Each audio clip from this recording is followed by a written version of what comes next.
Oh, well, thank you very much for that kind introduction, and it's an honor to be here. So, I'll be talking about two different topics. The first is something called SBRT, or stereotactic body radiotherapy, a specific type of radiation for prostate cancer. And then the other thing I'll be talking about is androgen deprivation therapy, some high yield topics that come up very frequently in consultations. And so, just for the record, here are my disclosures and source of research support. So again, first part, I'll be talking about SBRT, kind of a review of some of the basics of radiation, and then also a high-level kind of overview of SBRT evidence. And then in the second part, I'll be talking about ADT, or androgen deprivation therapy, kind of what the types are, common side effects, and then kind of a review of the benefits and some preview of tools for personalized decision-making. So let's talk about SBRT. First, just to make sure everyone is on the same page, this is the number one question that I'm asked by patients. How does radiation kill cancer? It's intuitive how surgery works. You'd cut out the prostate, but how does radiation do this? And it turns out that any type of cancer is defined by an ability to grow uncontrollably. A cancer cell can divide and divide and divide and grow or proliferate. And part of that is because it acquires mutations in its DNA. And sometimes what happens is that it's not able to repair DNA damage. That's part of the package. It divides so frequently, it can't repair mutations in its DNA. What radiation does is it actually breaks the DNA. So a beam of radiation on a cellular level will break DNA. And that creates a problem for the cancer cell, because if it has broken DNA and it doesn't have DNA repair machinery, when it tries to divide, which is what cancer cells like to do, it will die. So that's how radiation kills cancer. Cancer cells like to divide. You basically damage the DNA. The cancer can't divide without dying unless it's able to repair itself. And so that's the fundamental reason why radiation works on any type of cancer, particularly prostate cancer. Now, for prostate cancer, there are two fundamentally different types of radiations. There's external beam radiotherapy, or EBRT, and SBRT is going to be a form of that. And brachytherapy is a completely different type of radiation, which is implanted radiation. And I'm happy to answer any questions about that, but I'll be focusing on EBRT and specifically SBRT as it compares to other forms of EBRT. Now, in general, when you're being treated with radiation, you're lying on a table, and you can see two different types of machines there on the left. One is an MRI-guided linear accelerator. I'll talk a little bit about that technology. And the other is a CT-guided linear accelerator. But in either case, you're lying on a table, and the radiation is delivered by something called a linear accelerator, which rotates around you and delivers these high-energy X-rays. You don't see anything or feel anything. There's no burning or heating involved. You're not radioactive. But you are getting high-dose radiation. It is a completely non-invasive practice in terms of the delivery of the radiation itself. Now, what are the types of radiation? So radiation has been delivered in the form of multiple daily doses over a certain time period. And the technical term for a daily dose of radiation is a fraction. So we hear about fractionation. Prostate cancer is uniquely sensitive to a higher dose of radiation per day. Different cancers respond differently. Different tissues in the body respond differently to the dose per day, not just the total dose, but the dose per day. And people have leveraged this in prostate cancer to shorten the forms of radiation that are delivered, the courses of radiation that are delivered. And so if you look at that table, we have what's called conventional fractionation, which is the old standard form of radiation, hence the name conventional. 1.8 to 2 gray per day over 39 to 45 treatments, which is about 8 to 9 weeks. Low daily dose per day, essentially, but you're being treated daily for 8 to 9 weeks. Then, first people looked at an intermediate dose, maybe give a slightly higher dose per day, shorten the radiation of 4 to 5.5 weeks or so. That's moderate hypofractionation. And technically, it's a dose of 2.5 to 3 gray per day over 20 to 28 fractions. And that is a standard of care almost across the globe. It's been studied in numerous randomized trials that have shown its equivalency to the longer course of radiation, and oftentimes is a standard recommendation. Now, you can push the envelope and deliver an even higher dose per day. Technically, anything greater than 5 gray per day is something called ultra hypofractionation. And specifically, SBRT, or stereotactic body radiotherapy, is when you're delivering a pretty high dose, 7.25 to 8 gray per day. And you can do the math, that's up to 4 times the dose of the conventional fractionation per day. but it's only 5 treatments. And typically these are given every other day or so. So actually the numerical dose is less, but since the dose per day is higher and prostate cancer is sensitive to that dose per day, we see similar efficacy, as I'll show you through the course of the trials that I give an overview of. And so, what is IMRT? That's another question patients are always ask. Am I getting IMRT? What's IMRT versus SBRT? So intensity modulated radiotherapy, or IMRT, refers to the use of advanced technologies to deliver the external radiation with high precision. This means different beams, different orientations, and something called fluence is varied in a way that sculpts the dose of radiation to the target, minimizing dose to surrounding structures. You can use IMRT with the long course of radiation, the moderate hypofractionation, or SBRT. That they can all be done with IMRT, and in the modern era, they should be done with IMRT. But oftentimes when people say, oh, IMRT, they're kind of referring to the long course of radiation. But technically, these are separate things, and it's just a type of planning that is used for any type of radiation. So what is SBRT? So stereotactic body radiotherapy, SABR, it's sometimes called stereotactic ablative radiotherapy, is a form of modern radiation treatments in which high doses are delivered over 1 to 5 treatments using advanced techniques. There are many different platforms that can deliver SBRT, and these are sometimes referred to by their brand name. I think the most common is CyberKnife, and that's a tool for delivering SBRT. So the technique is SBRT, the delivery platform is CyberKnife. There's also Novalis TX, TrueBeam, Meridian, which is the MRI guided device. For full disclosure, we have the bottom 3 there, that Novalis TX, TrueBeam, and Meridian here at UCLA. We don't have a CyberKnife, but I'm very familiar with that and happy to answer questions about that as well. And then one other thing before we get into the kind of the meat of the topic. When anyone is researching prostate cancer, like a patient has a diagnosis of prostate cancer, it can be very overwhelming, as I'm sure many of you know. And you can look online to find research. And it's important to know that there are very different levels of evidence to support treatments, okay? And when we think about kind of the, evidence-based medicine, we can think of this kind of pyramid of evidence that exists to support what we are recommending. And really at the bottom would be something called a case series or an expert opinion. And that's where, okay, I did some treatment to 10 people and I'm going to publish my results. You could find a paper that says someone did something and they did it to 10 people, but that's not high level evidence. And that's sometimes hard to distinguish because you see a published paper, but it's not nearly the same level of evidence as some other things. And so kind of towards the higher end of this pyramid, you have what's called a cohort study, which is that, some institution approves that you're able to treat patients this way. You set out to treat a certain number of patients this way, and you follow them in real time and you collect data and it's rigorously monitored. And then the higher level is an actual trial, and specifically a randomized trial where half the patients get one thing, half the patients get something else, and you can't control that. Oftentimes the doctor doing the treatment isn't the one that's scoring the results, and it's just a much higher level of evidence to prove something. And then at the top is what's called a meta-analysis, where you take a bunch of individual trials and you combine them together. And so I'm going to stick to presenting cohort studies, trials for SBRT, and then for hormone therapy, I'll talk about some meta-analyses.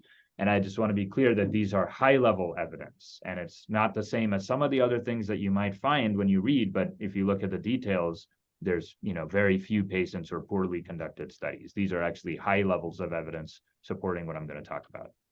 So what is the evidence for SBRT? SBRT is considered a standard of care option for prostate cancer in the United States. It's supported by multiple high-level studies, HypoRT-PC, PACE-B, these are randomized trials, a UCLA-led consortium study, which is a phase 2 kind of cohort consortium study, and something called a SARP consortium, which is for high-risk prostate cancer, also looking at a consortium kind of cohort study. So let's go over these in some detail. So HypoRT-PC was a randomized trial done in Sweden, meaning half the patients got long course radiation, half the patients got what's called ultra hypofractionation, which is a high dose per day. There it was actually over 7 treatments, so it was not technically SBRT, but it's a very similar principle, and they used a very high dose per day over just 7 treatments. This was a 1,200 patient randomized trial. What did it show? If you look at the right there, we see a graph called failure-free survival. That means someone is living and they don't have a recurrence of their prostate cancer, measured typically by PSA. And if we look, we see the red and the blue lines are completely overlapping. I apologize for that. So the red and the blue lines are completely overlapping. So there's no difference, and these are equivalent treatments.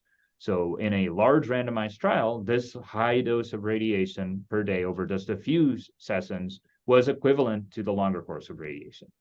Now, they also looked at side effects or toxicity, both in the short term and the long term, and they found no difference in long-term side effects either scored by the physician or with a patient-reported form. And many of you may have seen some of these forms, and I'll show some later. So what does this mean?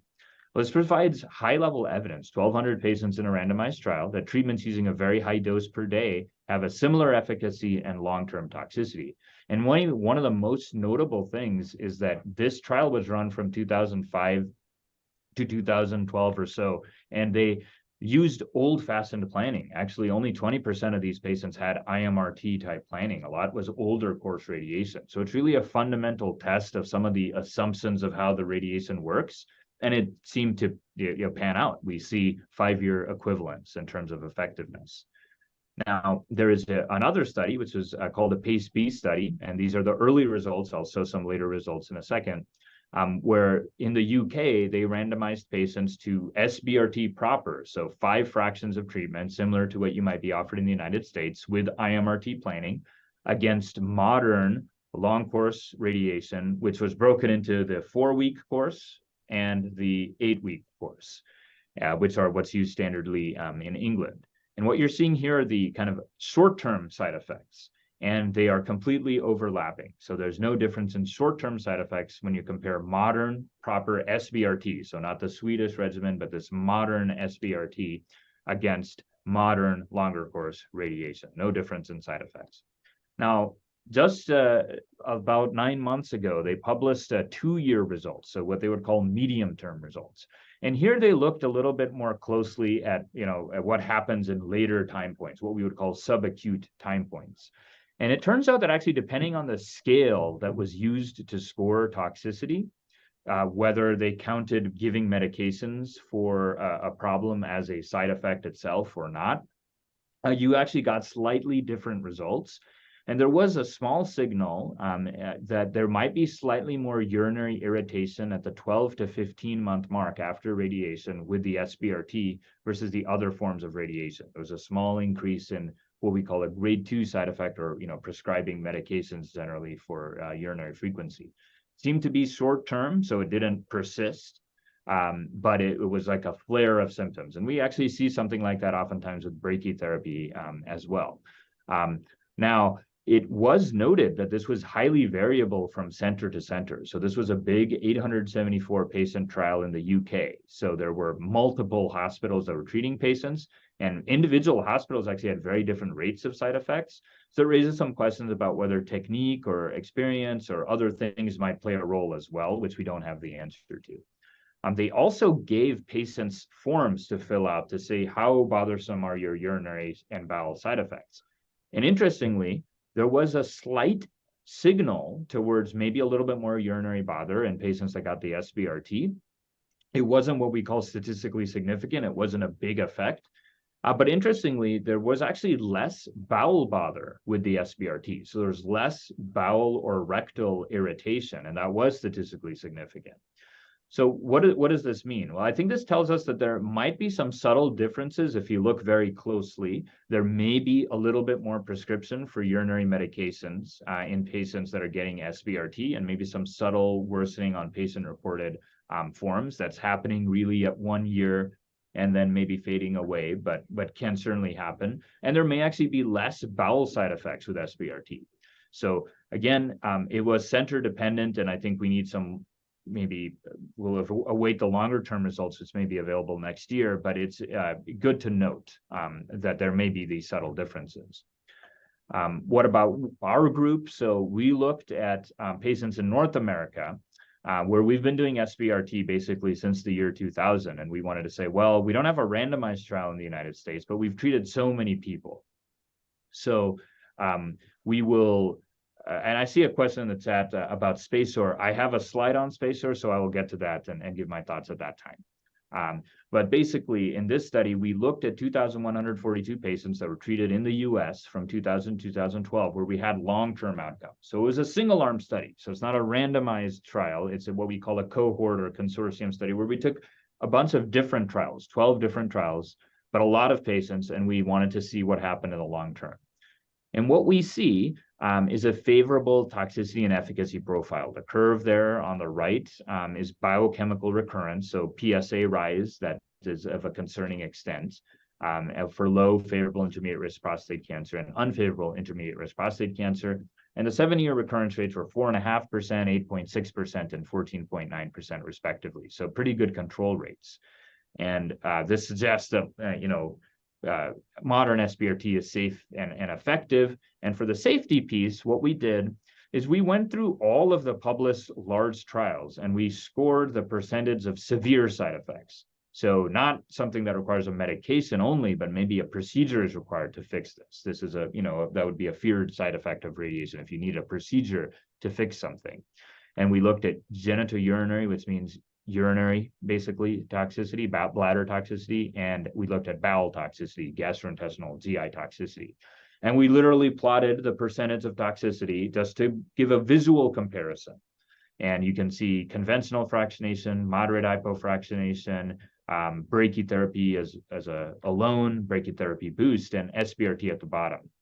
And what you can see is SBRT appears pretty favorable here too. Now, again, this is not a comparison, but the long-term 7-year severe toxicity is actually very low in this study with SBRT, whether it's bowel or bladder. And we can quantify it. The 7-year risk is about 2.4% for bladder and urinary issues. And the average time to onset, the median time to onset was about 27 months, so slightly more than 2 years. And for bowel toxicity, 0.4%, a median onset of 31 months. And again, certainly this number with SBRT is low and comparable to other forms of radiation. In fact, some of the higher rates you're seeing are actually with a brachytherapy boost, which is a known issue with that treatment, which is very effective as well. But you can see there may be some more urinary toxicity and maybe even some more bowel toxicity.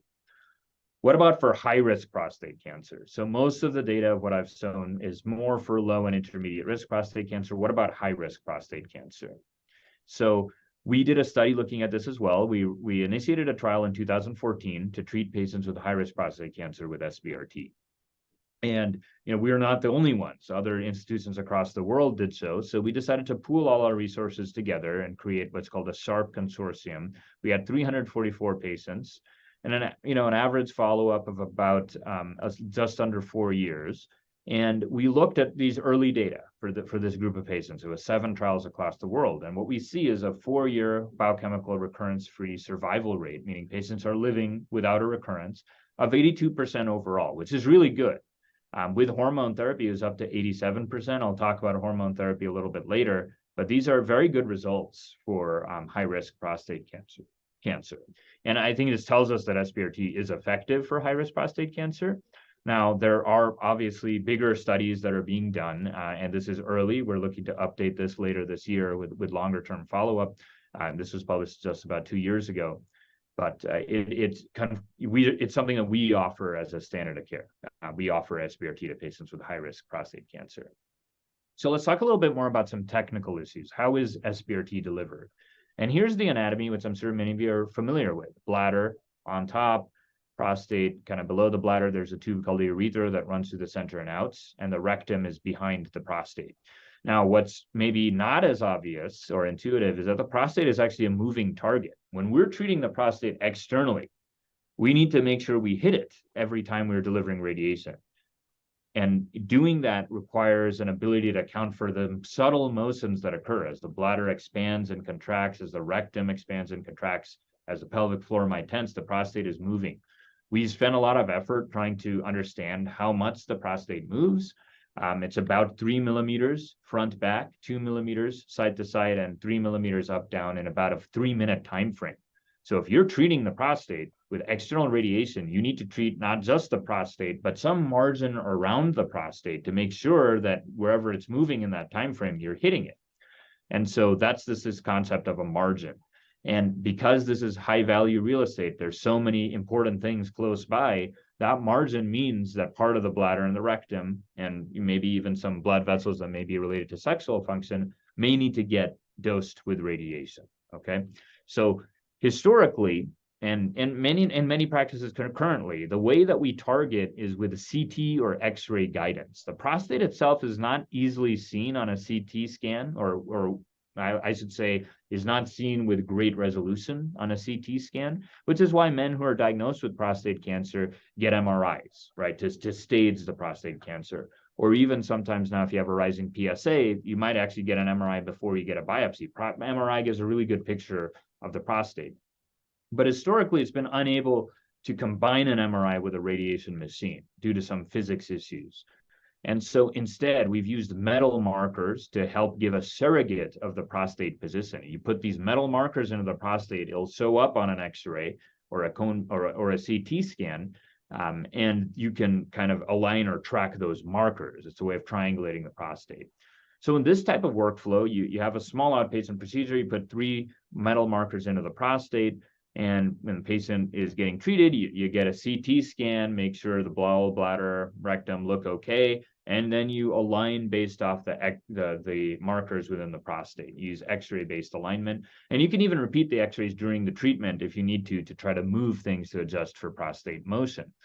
The CyberKnife, it does use this approach. Basically, they have paired X-rays, and those X-rays are repeated with a frequency of maybe once every minute, once every 2 minutes, and the linear accelerator can move as the prostate is moving. That's the fundamental technology with a CyberKnife as well. So it's also fiducial guided. Now, there are MRI guided machines that are on the market now. The ViewRay Meridian device, came out around 2019 or so. And that device does include an MRI within the linear accelerator. So that technical issue kind of has been solved. There are solutions to incorporate an MRI.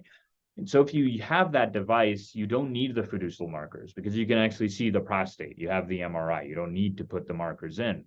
But the added benefit is actually not just that, it's the overall precision. And here, rather than using indirect X-rays that are showing the metallic markers, you can get an MRI about 4 to 8 times per second. And you can have the machine basically stop delivering radiation if the prostate is moving too much outside a kind of a preset margin. And so we have done CT guided SBRT with X-rays since 2010 at UCLA. And we had used a 4 millimeter margin. And the trials that I mentioned, they typically use a 5 millimeter margin. Sometimes they go a little bit tighter near the rectum, but that's kind of the type of margin we're talking about. With the MRI guided device, because of the precision, we felt you could reduce the margins to 2 millimeters. So you're treating less tissue.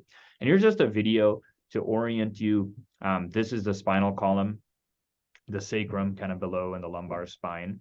Here is the bladder, here's the rectum. You can see outlined in yellow a margin around the prostate and seminal vesicle, and here is the prostate and the seminal vesicle in red.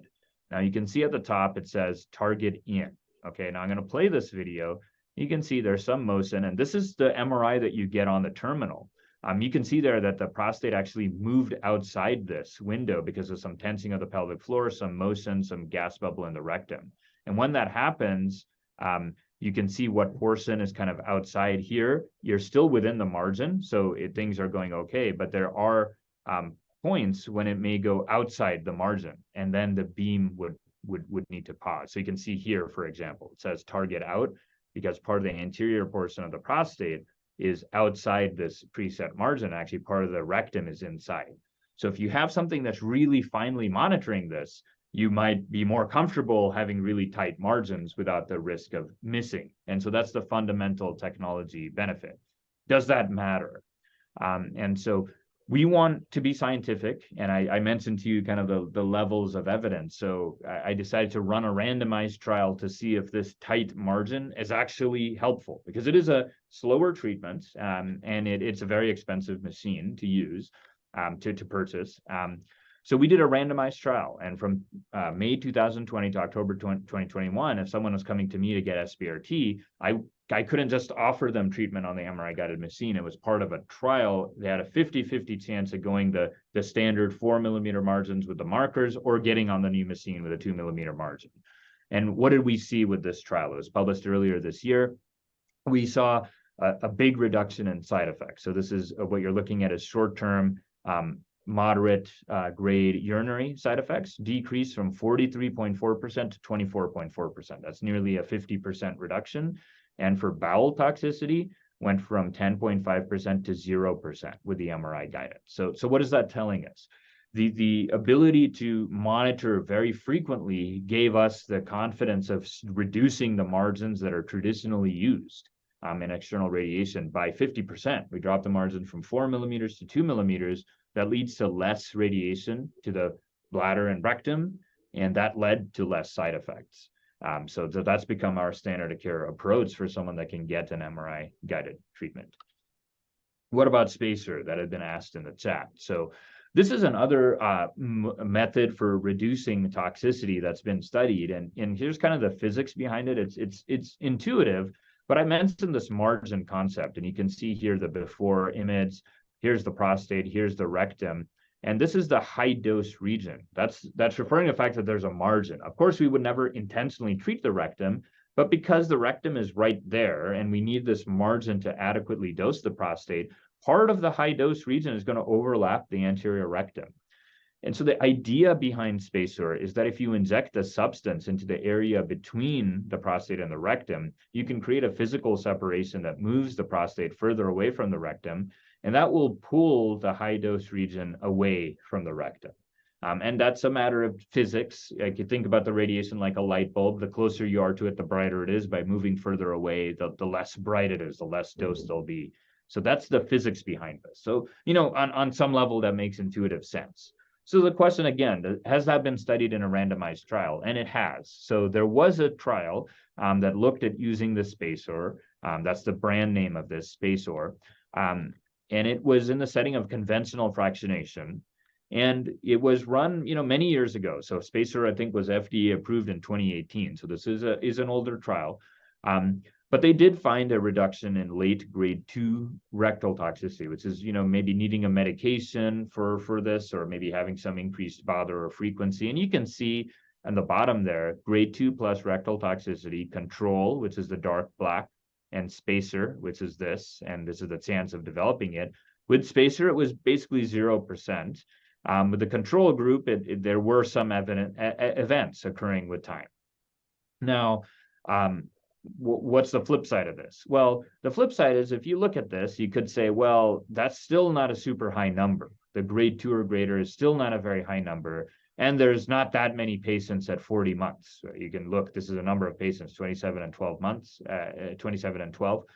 So, you are taking a low number and making it lower, but maybe that's not as much of a benefit to a given patient. And that's certainly true, because anytime you put in something, there's a risk of irritation, infection. There could be a severe side effect if it infiltrated into the rectal wall. So you have to put everything into perspective. And I think it's worth discussing with your radiation oncologist. What's the pro con? What is your estimated risk of having a rectal side effect? How much will this truly benefit you? But it has been shown in a trial to reduce long-term toxicity with follow-up. So it's something that's worth discussing. There are patients with clear evidence of cancer growing outside the prostate. So it's called extracapsular extension. If you have that in this posterior area, then we shouldn't do the spacer because that might dislodge or disrupt the cancer in some way. And those patients were not included on the trial. Okay. Now, there is a newer, I should say, an alternative to spacer that's on the market that's called Barrigel. It's a very similar. It's just a different component. It's a different formulation for the gel itself. These results with short-term follow-up were published earlier this year as well. It was a randomized trial, and here they looked at the 5.5-week course of radiation, and they showed a reduction in side effects in the short term. So short-term bowel side effects were reduced. You can see here grade 2, 13.8 versus 2.9% with the Barrigel spacer. So this is Barrigel, and the other one was called spacer, but fundamentally they're the same. They're very similar, and they're using the same physics concept to try to lower the dose of the rectum. So let's talk a little bit about the radiation side effects. And we can think about this in kind of short-term acute toxicity, within 90 days, and then late side effects. And, we think about these as urinary, bowel, and sexual side effects. And I would say the most, patients are concerned about late side effects. I think acute side effects we want to minimize, of course, but, if we know they'll resolve, we're more worried sometimes about late side effects from the patient perspective. Fatigue is a side effect also of radiation in general to any part of the body, including the prostate. So that happens in the short term as well. So what are the urinary effects?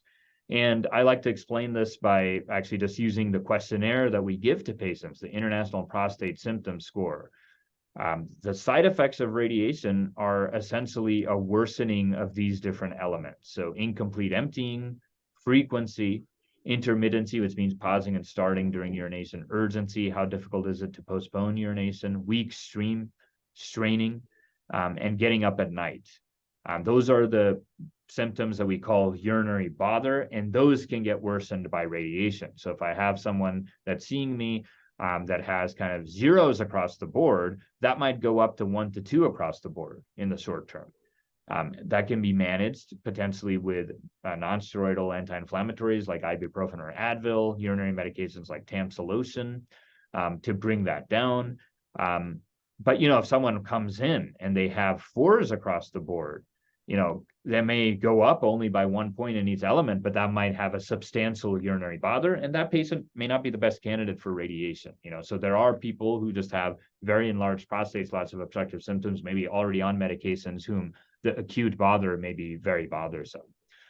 Urgency and frequency we could treat with medication as well if needed. Incontinence or leakage is very rare. There can be some situations maybe in which a patient may not be able to get to the restroom in time if they have a lot of urgency, but it would be very rare. We see more maybe a little subtle dribbling or something rather than leakage as a consequence of the radiation. What about bowel effects? So again, we could think of it as like a bother, and there's another questionnaire called the EPIC questionnaire, Expanded Prostate Cancer Index Composite, that has some questions: urgency, increased frequency, losing control, bloody stools, and abdominal pelvic pain. I think these are essentially the elements of bowel bother. I almost never see losing control of stools, but you can see urgency a little bit more frequently, and some loose stools. Diarrhea-like symptoms is, you can treat with an over-the-counter medicine like loperamide or Imodium.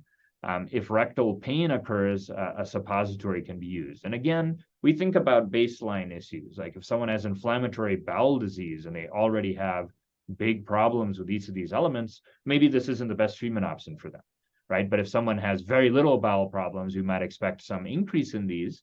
But ideally, again, they would resolve with time, and that increase may not be overall extremely bothersome. And I think this is well capsulated. Again, I like to go by data. This is high-level data, 874 patients from that PACE-B United Kingdom study, SBRT, and the longer courses of radiation, looking at changes in the first 12 weeks. So this is urinary incontinence, a lower amount. So dipping below 0 means you're having symptoms. And what you see is that there's maybe like a very subtle dip, which is usually, dribbling, that resolves. There's the obstructive symptoms that resolve. There's bowel irritation that resolves. Sexual issues we talk about in a second that resolves, and some energy issues that resolve as well. But the key is you see this peak at the 4-week mark, and it tends to resolve by 12 weeks, okay, from the radiation side effects. Now, what about late side effects? So there is a chance of developing significant side effects. And I showed the data with SBRT. We were looking at 2.4% at 7 years for a grade 3 side effect, and for bowel it was 0.3, but let's call that 1%. So these things can occur, and they can be very bothersome if they occur, a significant severe late side effect of radiation. A subtle side effect like needing a medication like a Flomax or some small change in bowel frequency, those are more common. But you were talking about severe side effects. They can be treated with the procedure, or they could be treated with something called hyperbaric oxygen therapy. And unfortunately, a radiation-induced cancer is a possibility, right? There's a reason that no one else is in the room when you're getting the radiation, right? There are people don't want to be exposed to radiation because it could cause a cancer. Very often, the risk-benefit favors doing the radiation because the chance of that is very rare, but it's not a 0% chance. What about sexual side effects? Oftentimes, the number one concern. Acute side effects are rare unless you're getting hormone therapy. But you could have a low volume of ejaculate. And I've had a couple of patients notice a little bit of blood in ejaculate in the acute setting due to inflammation. But the major long-term side effect is ED, which is also age-related and may occur in about 23% of patients after 2 years, following SBRT. And what is this caused by? With surgery, we think of the nerves being cut. And here's an example of the anatomy. Here's the prostate, and here on MRI, that's the neurovascular bundle. So there's some nerves that run towards the back of the prostate. They kind of loop around and under, and they control erections. So it turns out that we think the nerves themselves are relatively resistant to radiation.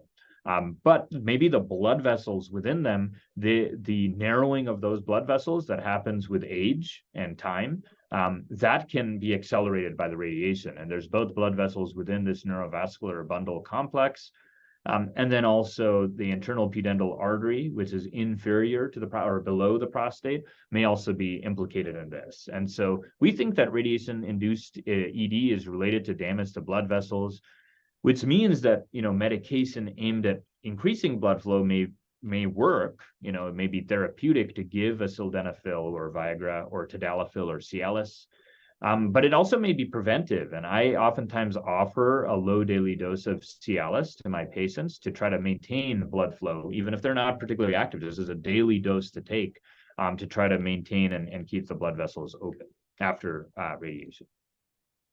Now, the last randomized trial that I'll talk about in this context is the PACE-A trial.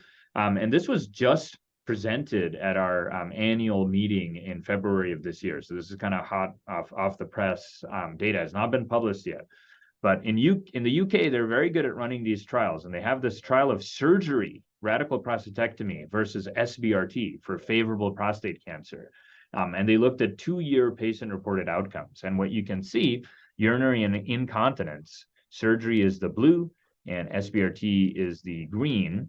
There's a big hit with surgery, but because of leakage. And you can see at 2 years, the pad rate was 46.8%, whereas with SBRT it was 4.5%.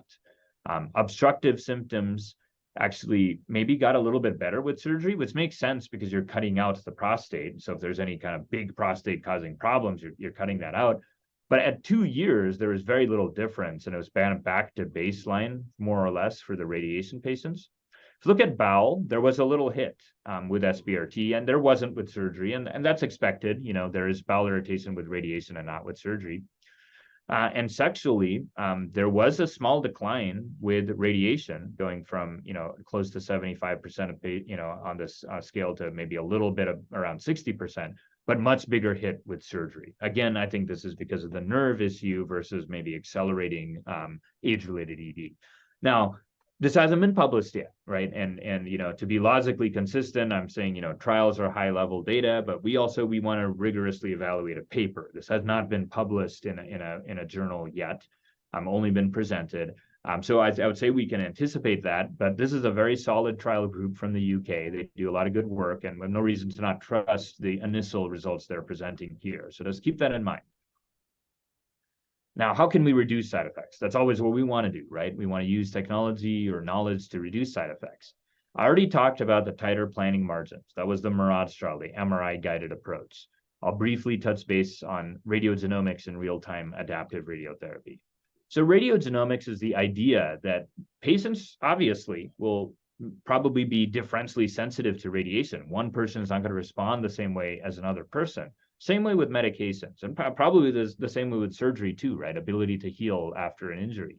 So this is the concept of radiogenomics. And specifically, our idea is that the high dose per day and the low dose per day are fundamentally different, and the body experiences that differently. So we may be able to predict who may be uniquely at side effects risk that's a little bit higher with the high dose per day or the low dose per day. And so we developed here, and with my collaborator, Dr. Joanne Wiedes, a test. It's a cheek swab test that we believe can identify patients that are at a higher risk of late moderate grade urinary toxicity after SBRT. Now, the key is, of course, this can be detected before you treat somebody. So the way to use this would be if you find that someone is at a high risk of side effects, maybe they don't want to do this treatment, or they want to do some other treatment, or they want to change something. What data do we have? We did publish in 2022 kind of our early work of discovering this signature. And let me walk you through this. So this is probability of no toxicity, and this is time. And so what we have here in blue is predicted low risk of toxicity. So we predict they're not going to have, a high risk of toxicity, and the rate of toxicity was 5%, or 95% had no toxicity. Okay, no significant toxicity. Now, in those that are predicted high risk of toxicity, it's not that 100% had it, but about 55% by around 1,000 days had experienced a moderate grade or worse urinary toxicity. So based on this, we designed a trial called the Garuda trial, which ran for a little less than 2 years. The 200th patient was enrolled in May 2022. And what we did is someone was coming to see me, I would get this test. And then a patient could decide, do they still want to do SBRT or do they want to do something else? And actually, only about 8% of people have the signature that predicts higher consequence with SBRT. So most of the patients on this trial got SBRT, but a handful decided to do another course of treatment. And our idea, what we hope to analyze next year, will be with this carefully kind of selected group of patients that we hopefully kind of didn't include a lot of the patients at high risk of side effects, will we have even lower side effects overall than has ever been reported? So that's kind of what we're looking for with this study. And adaptive radiotherapy, on a day-to-day basis, the size and shape of the prostate, of the bladder and the rectum, and maybe the prostate can vary. And so adaptive radiotherapy is a process wherein we actually take that into account. The patient is on the table and we change the plan. That requires a lot of overhead logistical challenges, but it's something that we're getting to. And we hope actually to open some studies using this new type of radiation later this year. So overall summary, SBRT is a standard of care option for patients with localized prostate cancer for favorable risk patients based on large randomized trials, comparing SBRT to longer courses of radiation for high-risk patients, primarily based on a large cohort study. Early results of a trial comparing SBRT to surgery for favorable patients are also available. MRI-guided SBRT has been shown in a randomized trial to reduce short-term side effects, and a significant effort is underway to reduce side effects even more. And so that's improved delivery, radiogenomics, and adaptive therapy. Okay, so in the next part of this, and I know we have a time limit, so I'll try to go quickly. I'll talk about hormone therapy or androgen deprivation therapy, because I get asked about this all the time. And as Ethan mentioned, I try to do a lot of research, and we've studied this extensively as well. So just going back, castration for prostate cancer is long known to be effective. So it was first described all the way back in 1941 by two doctors, Huggins and Hodges. And actually, Huggins got a Nobel Prize for discoveries regarding hormonal therapy for prostate cancer back in 1966. The original form of hormone therapy, unfortunately, was surgical castration or giving estrogen medications. But as medical science advanced and pharmaceutical science advanced, they've developed medications that are injectable that can work to deprive the body of testosterone in a reversible fashion. That's called medical castration or androgen deprivation therapy, first introduced in 1982. And so that's what ADT is. Hormone therapy is a broad term. ADT is a type of hormone therapy wherein testosterone levels are brought to extremely low levels, and it's really medical castration, but the key is it's reversible. Just as nomenclature, castrate levels of testosterone is less than 50 on most assays, 1.7 nmol per liter if your lab uses that. And 150 is the cutoff for what we call low testosterone or hypogonadism. So we're talking about getting to levels of less than 50 with a medication like this. It's typically given using an injectable gonadotropin-releasing hormone agonist. That's a scientific term. Again, I'm happy to answer questions about it, but we call this medications like Lupron, which I'm sure you've heard of, or Eligard, or goserelin, which is another type of medication that does this. Lupron, which we use most frequently in our clinic, is available in a 1 and 3 month shot, and a 2, 4, 6 months are also available, but maybe have to be ordered. What are the different types of ADT? We have already, I mentioned, kind of leuprolide and goserelin, and the brand names are there.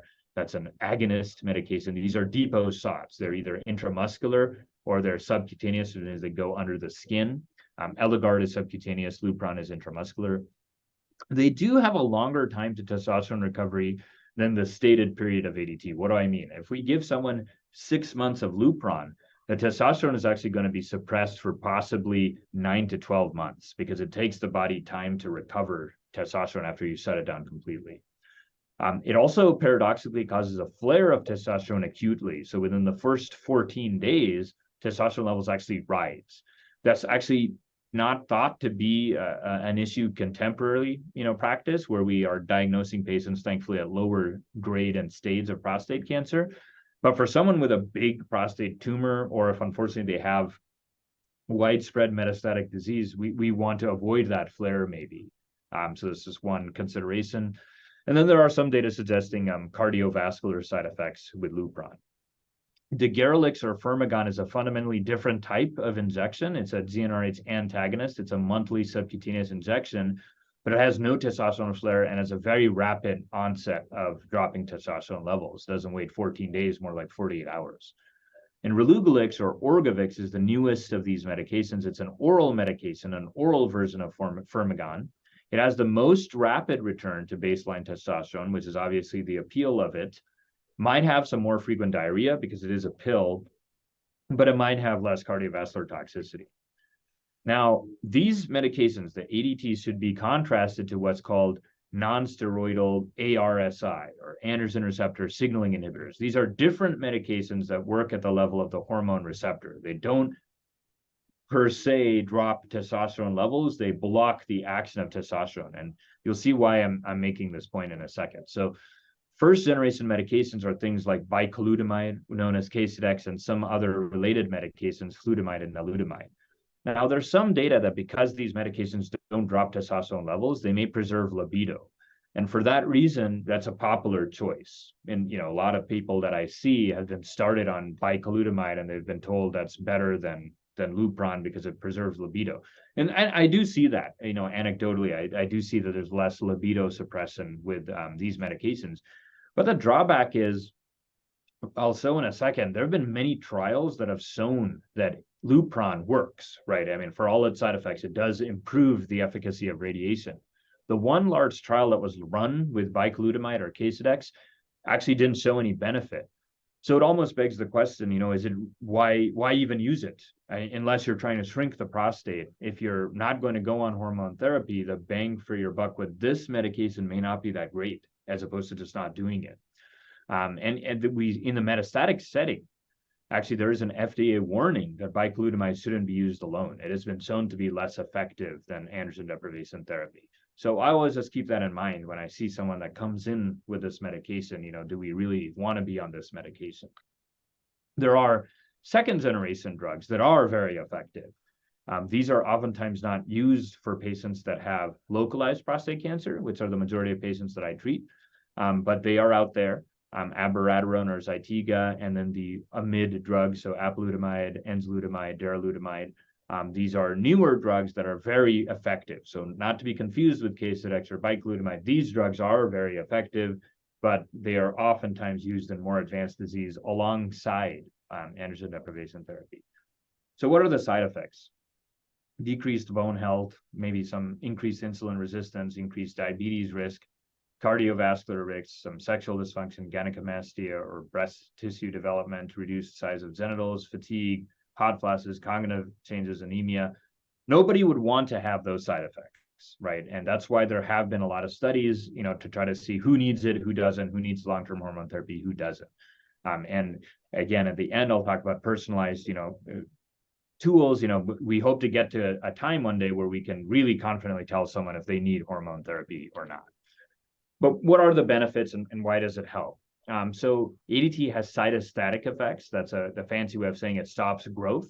So, it puts the cancer into hibernation. And prostate cancer gets energy from from testosterone. So dropping testosterone levels will put it in hibernation. It can also cytoreduce the prostate. That means it can shrink it. So if someone has a big prostate, it's causing them symptoms or problems, or is a precluding treatment, you can shrink it with hormone therapy. And finally, I think least appreciated, but maybe one of the most important benefits is it actually makes the radiation stronger where we're aiming it. So it's not so much that the hormone therapy is needed because we think there might be disease we don't see outside the prostate. It's that it actually helps make the radiation more effective where we're aiming it. Even if the cancer hasn't spread, there are cases in which we want to use hormone therapy for a short amount of time with the radiation. And that has to do with the ability of hormone therapy to limit cancer-related DNA repair. And if you remember in the very beginning, I said that the way radiation kills cancer is by damaging DNA, and the cancer can't repair it and dies off. Prostate cancer sometimes can repair itself using hormone-mediated pathways, and so dropping hormone levels will actually increase the effect of the radiation. So what are the recommendations? Intermediate risk, it's about 4 to 6 months of hormone therapy if you're using standard radiation. High risk, about 18 to 36 months with standard radiation. And if you're using extremely high dose radiation, maybe 12 to 36 months. And in terms of the timing of the hormone therapy with the radiation, there's a bunch of different terms. Neoadjuvant is the portion of hormone therapy before radiation. Adjuvant is the portion of hormone therapy after the radiation. And concurrent is the part of the hormone therapy during the radiation. So what are the data supporting the use of this? And at least 19 trials have evaluated ADT with or without, actually, excuse me, that should say radiation with or without ADT for localized prostate cancer. And there are 3 fundamental questions. Adding ADT to radiation alone, and most trials look at adding 4 to 6 months of hormone therapy, prolonging the part of hormone therapy that's before the radiation, and then prolonging the part of hormone therapy that's after the radiation. And so we established something called a MARCAP consortium, me being myself and Dr. Dan Spratt, who's in your neck of the woods. He's in Cleveland University Hospital. Actually, that's probably very far from Cincinnati. Forgive me, I'm from Los Angeles, but he's in your state.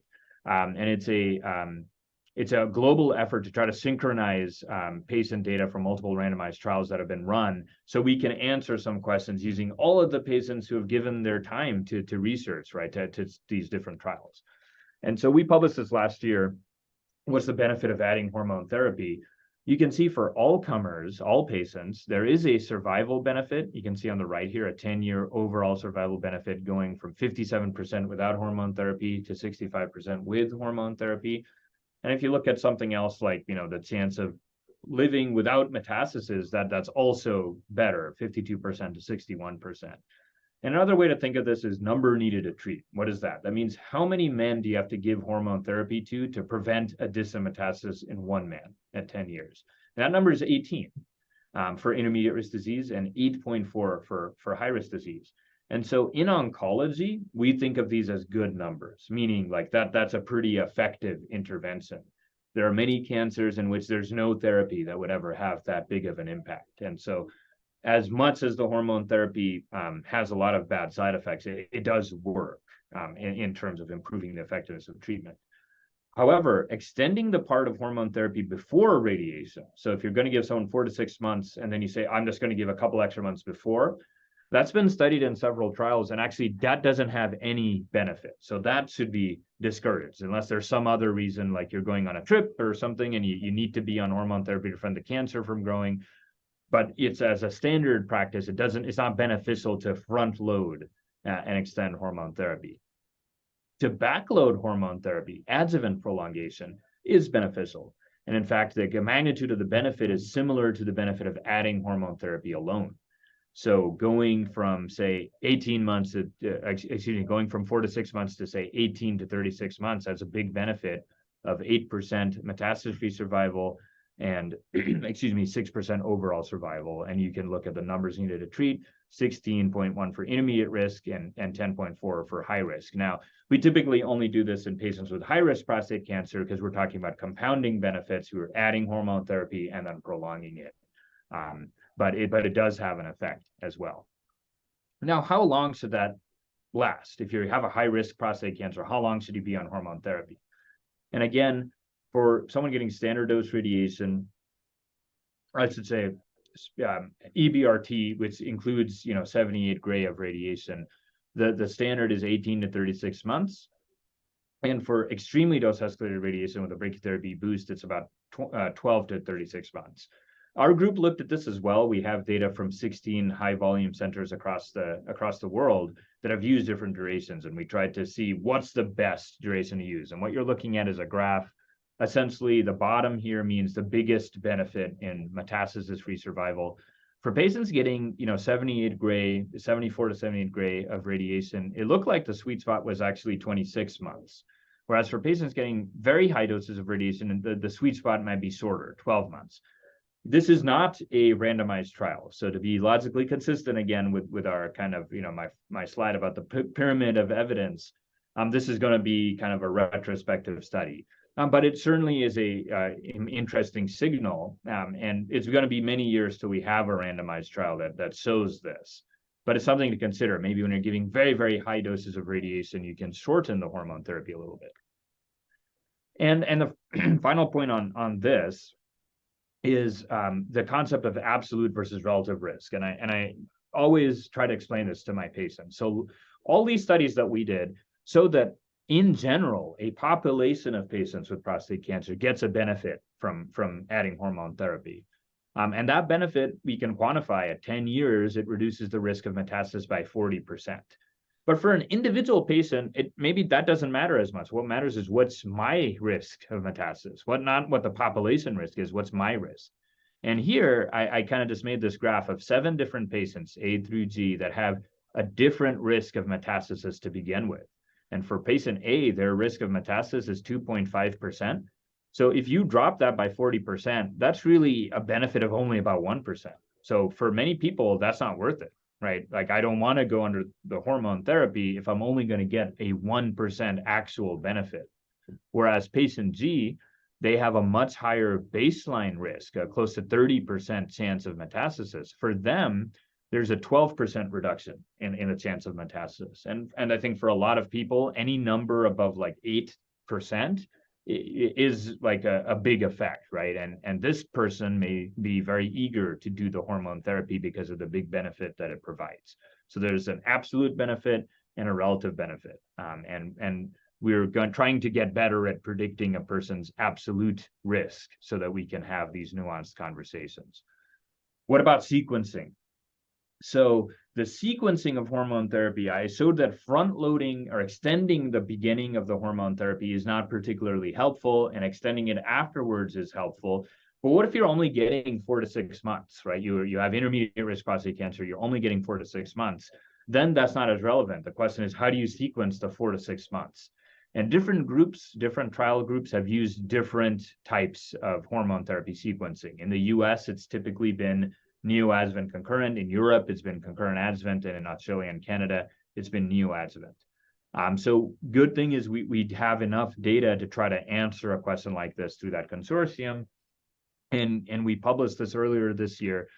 This is a complicated figure, so I'll just draw your attention to this here, which is, we're looking at concurrent adjuvant versus neoadjuvant concurrent, meaning you starting the hormone therapy when you start radiation, and most of it is afterwards, or you're starting it before and during, and there is some of it in your system afterwards, but it's not an intentional portion afterwards.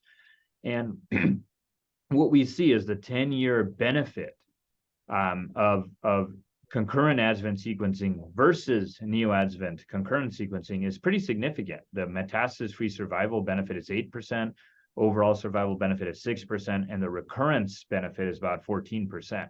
So when treating the prostate only, you're not treating lymph nodes as a patient with intermediate risk prostate cancer, getting 4 to 6 months of hormone therapy, I think this publication suggests that we should be backloading most of the hormone therapy. Now, I don't want anyone to be stressed out about this. If you happen to have started hormone therapy a month before your radiation, that's okay. All right. You can always add a little bit more, or probably most of it is still going to be backloaded. But we should, and there may actually even be a benefit to having 2 months before, 2 months during, 2 months after. We didn't look at the combination. We're just looking at one strategy versus another. But my practice, I don't see a need to front load the hormone therapy in the vast majority of patients. And the final kind of trial I'll talk about is intensified hormone therapy in selected patients with high-risk prostate cancer, a very recent publication, again, out of the UK, where they looked at patients getting 3 years of first-generation hormone therapy, adding some intensified drugs. Here it was abiraterone. And a lot of people think of this as a trial of patients with metastatic prostate cancer, but actually this particular study did include 60% of patients that had non-metastatic prostate cancer. They just had to have 2 of the 3 high-risk features, T3, T4, Gleason 8 to 10, or PSA 40 or higher. And in these patients, there was a big benefit to adding intensified hormone therapy, metastasis-free survival 82% versus 69%. Now, last bit, and I know it's a long presentation, is looking at personalized medicine. So Decipher test, a lot of you have probably heard of this. This is a genomic classifier. And what it is they're sending the prostate specimen, whether it's a biopsy or the prostatectomy, to a lab in San Diego and doing a test to look at the gene expression. And I only focus on these details as a way of explaining this and how I explain it. It's useful to think about how this was developed. So these are men that were treated with surgery 1987 to 2001 at the Mayo Clinic. They had men that had metastasis after their surgery at some point, and then they have men that either never recurred or that had just a PSA rise but didn't develop a metastasis. And they want to see what is the genetic difference in these patients, in their tumor, not the patients themselves, but the tumor, versus the patients that never develop metastasis. That's what the Decipher was originally designed to do. That's what it was validated as, and it started in that space. It has since been extended and shown to maybe be useful in the upfront risk prognostication. So someone asking, what is my risk of metastasis or dying of prostate cancer? So still taking something that was derived from patients treated with surgery over 2 decades ago, but maybe applying it kind of to a modern population. And what I'm showing you here is on top, it's the risk of metastasis and the risk of death of prostate cancer for NCCN high and unfavorable intermediate risk prostate cancer and low and favorable intermediate risk prostate cancer. And those curves are very overlapping.